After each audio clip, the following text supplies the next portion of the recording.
Now we're ready for problem 20, which is the first problem in this homework review, which involves logs, or actually, logs is short for logarithm, log function or logarithm. We always call it log. Let me go ahead, let's look at problem.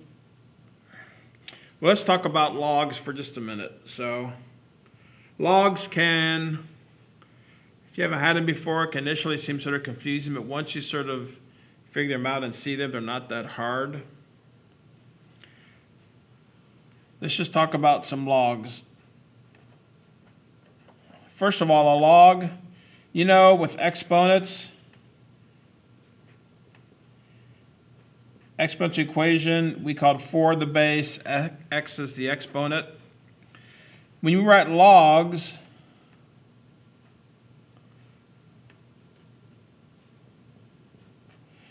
here's an example of a log equation. This little number here is also called the base. So we would pronounce this log base 4 of x equals y. So x is what we say is inside the log. That's the way I like to say it. And the base is 4. So this is log base 4 of x equals y. Now this base can be any number, any positive number. All right. We don't have negative bases or a base of 0. We can have, matter of fact, if I want to, I can have log base 7 of 15 equals y. Log base 7 of 15 equals y. Now, as I like to say it, there are actually two special logs. And here's what I mean by that. Of course, your base can be anything, but here's a special one.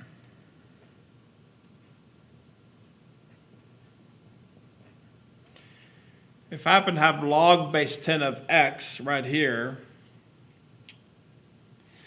it's almost like, well, let me just show you a similar example. Back when we were doing radicals and stuff,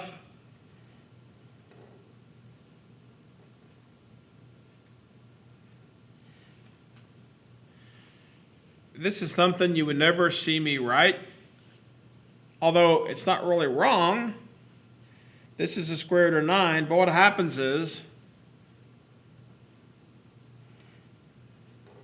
let's compare it with this. Cube root of 8. If I want to have the cube root, then I need to put my 3 here. This is called my root or my index, right? Up here, square root of 9, there's nothing there. Well, you just learn when there's not a number there, there's really a 2. We know this is a square root. Here, log base 10, what they do is,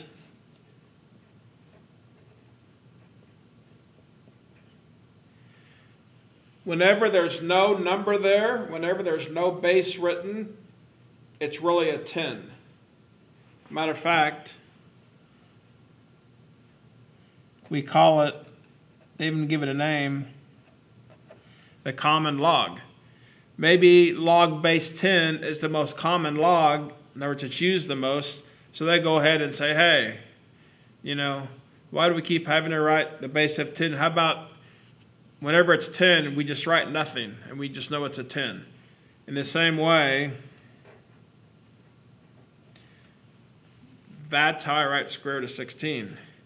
If I want to write log base 10 of 100, I write that. There's nothing there, the base is 10. Now there's also, I said there's two special logs. This is the first log.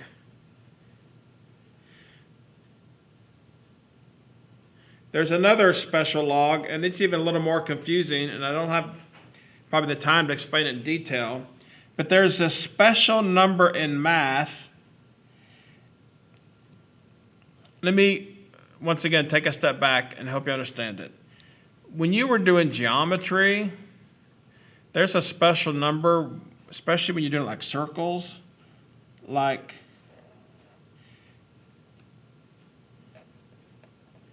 if you remember doing geometry, you learned an equation or a formula for the area of a circle. If you guys remembered it, pi r squared, where r is the radius. What is pi? Pi is like this special number. It's like 3, normally we call it 3.14, but actually it's 3.1415. It's like this 3.14 is a special number. Matter of fact, they give it a special name, pi, which is like a Greek letter. Well, you know what? There's another sort of special number in math, and I don't remember the exact number, but I think it's 2.6 something. But here, you know what? This special, just like 3.14 they call pi, this 2.6 whatever, they call it E. Now you've probably seen that before. Matter of fact, back when we were talking about exponential functions, I mean, here is an exponential function, right?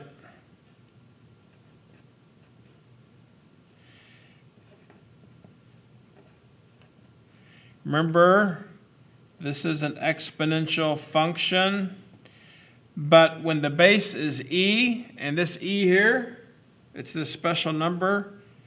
If you remember, they have a special name for that, the natural exponential function. And then there are equations and problems that we solve where we have e to the x. Well, this e shows up again with logs. I can have log base e of x. Really, if you wanted to, you could say it's log to the base 2.6 of x. But what they do is, instead of having log base e, they do something sort of interesting. Just like this was the natural exponential function, log base e, they like to call it the natural log function. As a matter of fact, they don't even call it log e, they change it to ln. The natural log of x equals y.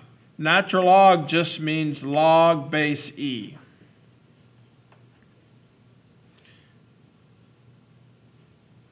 So I say the two special logs are common log and the natural log.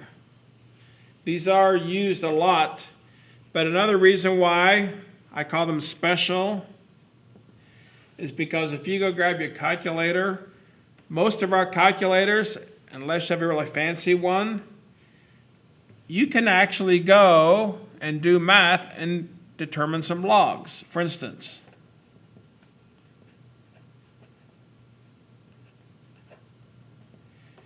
you may be asked, what is log base 10 or common log of 20?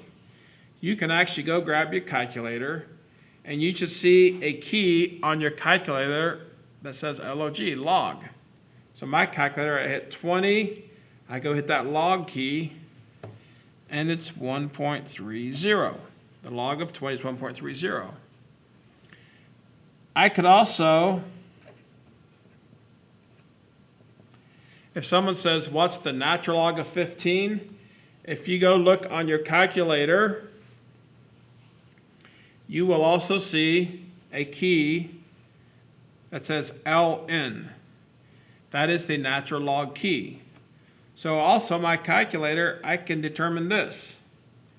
I put 15, hit the ln key, and I get like 2.71. So I can grab my calculator and I can calculate common logs and natural logs. What if I had a problem where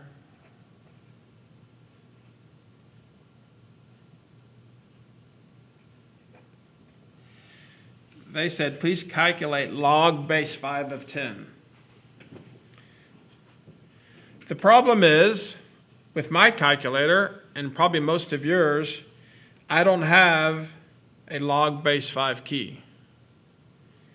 This is a number, but it's just they didn't build my calculator to be able to do this calculation. Now, there are some fancy new calculators that can do this, but I would say 90% of most of the calculators that all of us have, I cannot do log base 5. So that's why I call common log and natural log special logs. They're probably used the most, and also they're special because the way they build our calculators, we can actually solve problems using common log and natural log. So they're the most used. Now, while we're talking about this, let me explain a concept that we're going to have a problem on later on. If you ever do have a problem like this, and maybe you will sometimes, you're given this and you're asked to solve it, there is actually a way that we can actually figure what this is equal to. So let's do that real quick. This is a perfect time to talk about it. And when we have that problem in a little bit, it'll be easy to solve. So say you're asked to determine what number does log base 5 of 10 equal. Well, my calculator doesn't help me here now. But we do have this nice special sort of rule or formula that we can use. And it's called change of base. Initially, my base is 5. Not too happy about that because I'm sort of stuck. What do I need to do? What would I like to do? I'd like to change the base. I'd like to change the base probably to like base 10, or I can even change it to base E. But I would love to change the base because then I can grab my calculator and use it. Well, the change of base is like a little formula that allows us, if we have a log, we can actually change it and choose the base we want. In other words, I'm now sitting here at log base 5. Somehow, I would like to change this to be log base 10. And the way you do it is, you end up with a fraction. And you notice what I got here? This is common log. So I got a common log on the top, common log on the bottom. What goes inside? In the top, you take the original number, and what goes in the bottom? The original base. This is called using the change of base formula. Very handy. If you ever have to calculate a log and it's not common log or log base E, so I can't use my calculator, I can always do change of base. And now I can do this calculation with my calculator. I go to my calculator, I can figure out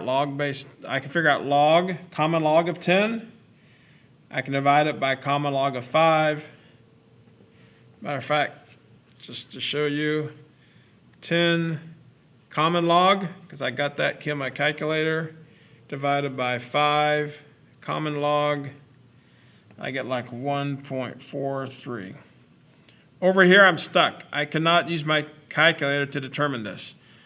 But when I use change of base, I'm good to go. So later on, we're going to have a problem with change of base. So that's a quick start on logs. Actually, let me just go and give you one more key principle. This is my little lecture on logs. And really, the whole key is, if we have a log equation, say y equals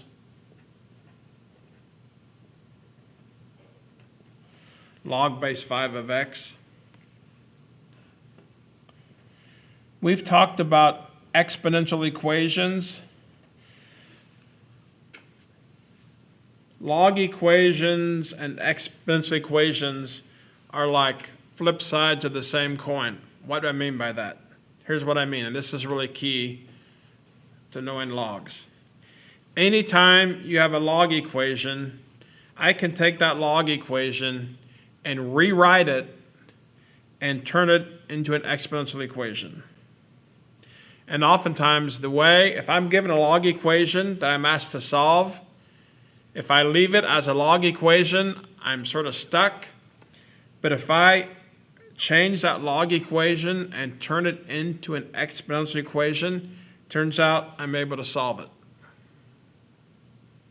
And in the same way, you're going to see how oftentimes we're given an exponential equation. Anytime I have an exponential equation, I can always turn it into a log equation.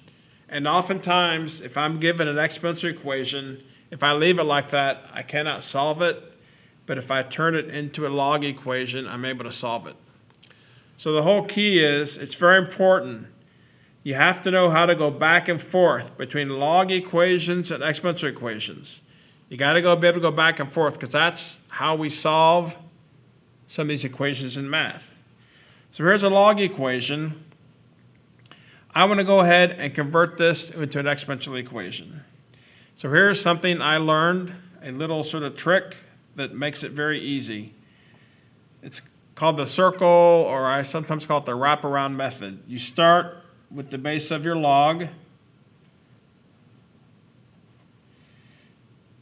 You go over here, and that becomes an exponent. And then I circle back to what's inside my log.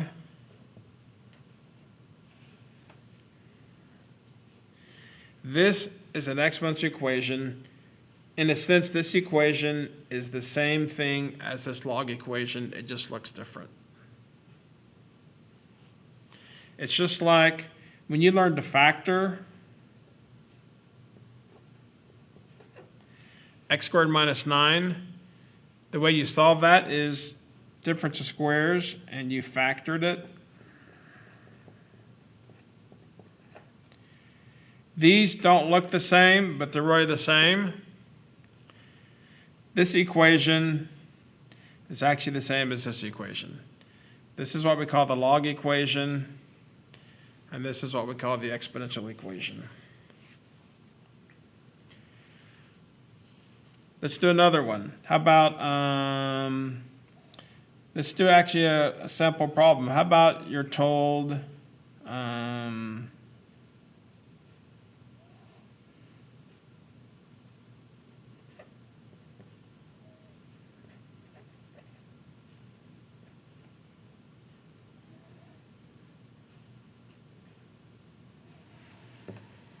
say you're asked to solve this. They say, what does x equal? Log base 4 of x equals 3. What should x equal? You know how I'm going to solve this? I'm going to take this log equation and rewrite it as an exponential equation. How do I do it? Start with the base of my log. 4 to the third equals x. 4 to the third, 4 times 4 is 64. I now solve that equation.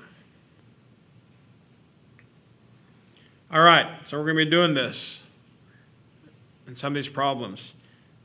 Now, while we have time, let's go ahead and let's say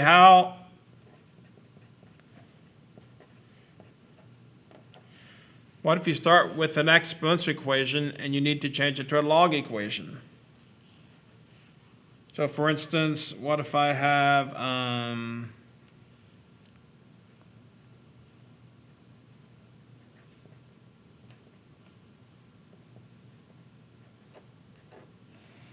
seven to the x equals 50.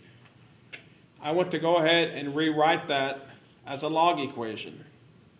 All right. So here's what we do. Now, there's some special properties of logs, and that's why they become so important.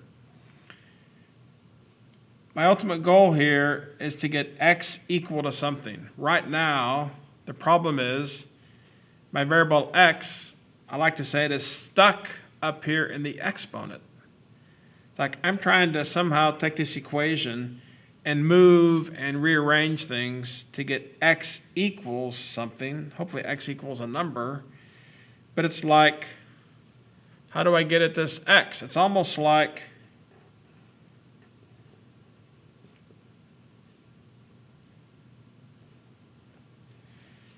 how did we go about solving this kind of equation?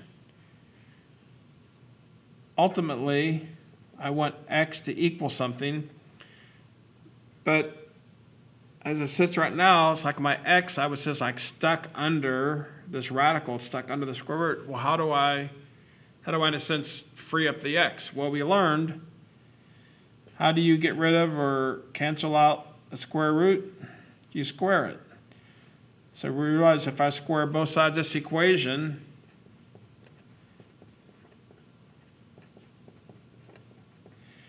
I have now sort of gotten the x, freed it from the radical, the square root, and I can solve it.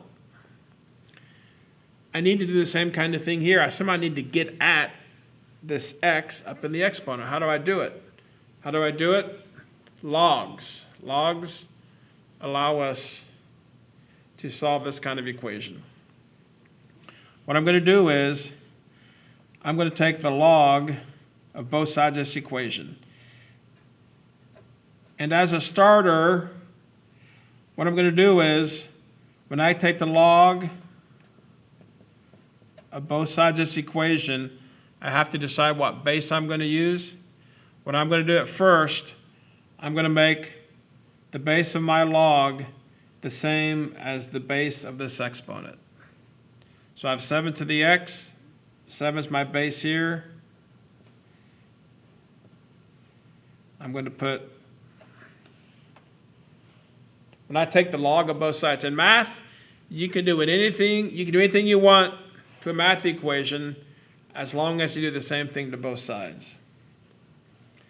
So I'm going to take the log of both sides of this equation, and for the base of my log, I'm going to choose the base of the exponent. Because there's two special rules about logs that now make this all make sense. The first very important rule about logs is if you have an exponent inside your log, you can take the actual exponent and you can move it into the front of the log and become like a coefficient. So I can now rewrite this as x times log base 7 of 7 equals log base 7 of 50.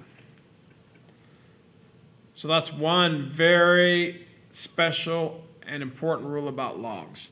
Anytime you have an exponent inside the log, you can always take the actual exponent and it moves in front of the log and becomes a coefficient.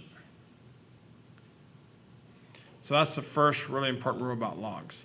Now a second important rule about logs, now I apply now. If you ever have a case where you have a log where the base of your log is the same as what the number is inside. In other words, here's my base of 7, and I'm taking log base 7 of 7.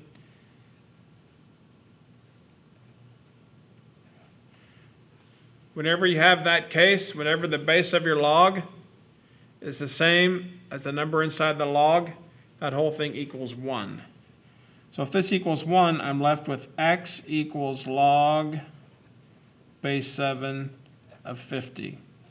So I've now taken this exponential equation and I have changed it to a log equation. And actually, I can now determine what this number is. Now this is a little tricky because we just talked about this. I can't go to my calculator and do log base 7, but I can do change of base, right? Common log over common log, 50's in the top, 7's in the bottom. And now I could grab my calculator and do this. So as it sits right now, 7x equals 50, I don't know how to solve that. Turns out the way I solve it is I convert it into a log equation. I eventually end up with a log here, and then I can do that calculation. So actually, I haven't even done a problem yet. This is like my long talk on logs. I know in this class, when you're looking at the book, it may be hard to understand logs.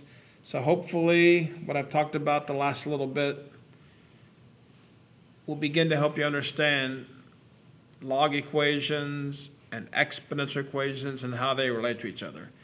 So now I'm going to go ahead and stop this video, and when we come back, we're actually going to start solving some of these problems with logs in them, and hopefully now it'll make sense.